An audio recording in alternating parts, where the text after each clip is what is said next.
Okay, so the Cubs signed Joc Pederson. This one came out of the middle of nowhere. The Giants and Braves had been interested in the last few days, but I did not expect this one coming because the Cubs, they look to be rebuilding this offseason, and maybe they're not going in that direction, so that's what we're going to talk about in today's video. Make sure you leave a like, subscribe, turn on notifications, because 68% of you that watch these videos are not subscribed. Get your life together, hit that subscribe button, turn on notifications, leave a like, and let's go ahead and get into this video. So for the Cubs here, they signed Joc Pederson. The details not been announced. This one came out of the middle of nowhere, like I said. But Joc Pederson's not a bad player. It's just the fact that the Cubs are supposed to be, or are, quote, rebuilding. They traded Yu Darvish to the Padres. They traded Victor Caratini to the Padres. This team looks to be rebuilding. There's been rumors about Chris Bryant, Anthony Rizzo, Javier Baez, Wilson Contreras. Anybody on this team worth any kind of value, even Kyle Hendricks, has bid all the trade block, it seems like. And apparently they are trying to go for it because this is a weak NL Central, and they could definitely win this division just like the Reds. They're not out of it yet. Just because they didn't sign Bauer, re-sign Bauer, or most likely won't, does not mean that they're not going to be able to compete in the NL Central because this is going to be a weak division. This is not a bad move. He was drafted in the 2010 draft by the LA Dodgers, round 11, overall pick 352. 2020 stats, he had 7 home runs, 16 RBIs, and a 190 batting average at a 681 OPS. I know the batting average there is very concerning, 190. He's not going to hit for a high batting average. That's been proven for his whole career stats, where he has a 230 batting average, 130 home runs, and a 303 RBIs.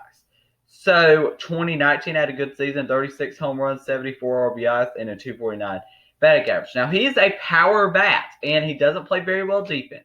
He's a player just like Kyle Schwarber, who they non-tendered, which is another confusing thing here. 2018 was a good season, 25 home runs, 56 RBIs, and a 248 batting average. But you're still not seeing him hit for a high average. Yeah, I mean, he's had good seasons, and that's not a problem. He NL All-Star in 2015. He's been a 2-time home run derby participant, if that tells you how much he hits home runs. But his strikeouts are up there too, especially in 2015, where he ranked 3rd in the NL. And that's not good. But overall, he is a good player. He's not a great player, but he's a player that will do pretty good for this team, and is a outfielder they could definitely use one of, because we know that their outfield's just terrible. Now let's go and look at his splits here. He was a lot better on the road in 2020 with 5 home runs, 11 RBIs, and a 192 batting average compared to 2 home runs, 5 RBIs, and a 188 batting average. His batting average wasn't high either way, but he was definitely better on the road here. So that's very interesting. He's a lot better in night games too. 6 home runs, 14 RBIs, and a 165 batting average. All in those night games too. He's very good night game hitter, I guess, or whatever you want to call it. But he's also a hitter that only really hits right-handed pitching. He had 1 RBI versus a left-handed pitcher. He doesn't face left-handed pitchers, and the Dodgers would use him as a player that can only really face right-handed pitching, because that's where most of his stats came from, with 7 home runs, 16 RBIs, and 179 batting average. So that's where a lot of his stats came from there. So let's go and look at this move from the Cubs' perspective, because it's a good move. But it's not a move that I necessarily think makes a ton of sense, because they just had a player like this in Kyle Schwarber, for one, and yeah.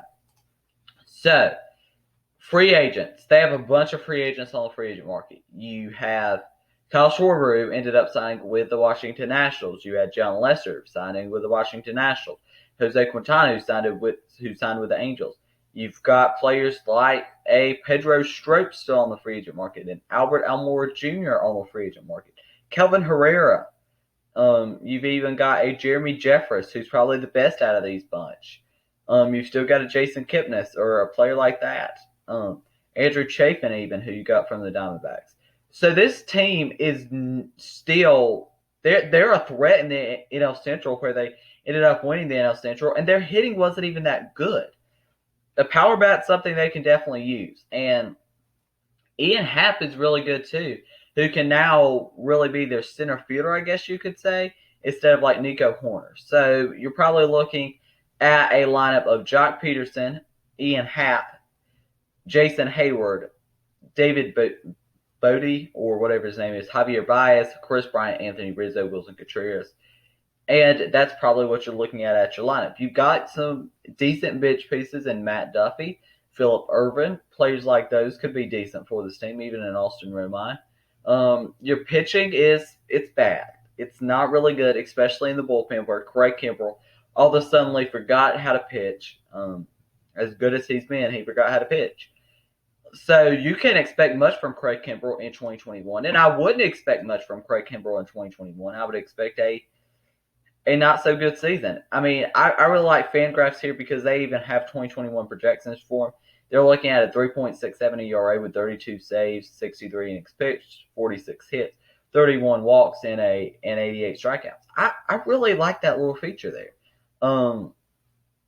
And that's going to be the best out of the bullpen. The other ones are in the 4 and 5 as far as ERA. So let's go and look at the starting rotation now, which is a bit iffy. You've got Zach Davies, who is not a number 2 on a championship contender. He's just not. Alex Mills, he threw a no-hitter. He doesn't have the greatest projections ever. I know you can't take all the projections in the Fangraphs, but they're pretty good. 5.11 ERA is what they're expecting with a bunch of hits, but he's going to eat up some innings from what it looks like. Kyle Hendricks, they're expecting him to kind of have a down season for his standards, 4.27 ERA.